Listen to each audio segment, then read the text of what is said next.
Alam mo, isa sa pinakamasarap na pakiramdam ang pagmumotor ng long ride. Yung tipong pagsakay mo pa lang ng motor, pagpapaandar ng engine, may mararamdaman ka ng kakaibang saya.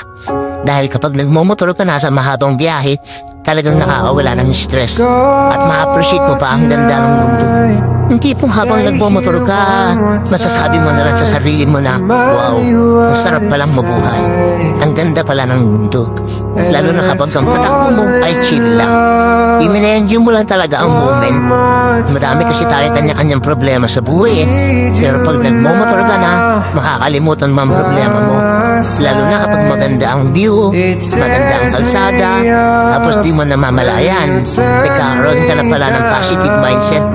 Dahil magaan ang pakiramdam mo Kaya kapag stress ka na, kailangan mo lang din talaga minsan ng mahabang biyahe bilang isang pahinga. Ang weird, no? Kasi nakakapagod magmotor. Pero ito yung pahinga na gustong-gusto ng marami. Pero sasabihin ko sa'yo, hindi katawan ang napapahinga kapag naglo-long ride ka. Kung di ang utak mo, kung di ang sarili mo mismo. Kaya deserve mo rin mag-enjoy. Deserve mo makarating sa magagandang lugar. Deserve mo ng bagong experience, ng bagong kwento. Ang buhay ay isang mahabang biyahe. Madami kang pagdadaanan, iba't ibang uri ng kalsada, malubak, mabuhangin, madulas. Kailangan mo lang din talagang mag-ingat.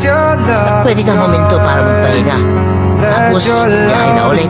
So, paano ba yan? Hanggang sa muli, ride safe always at huwag kakalimutan magdasal bago bumiyahe. Everyone's TV. Peace.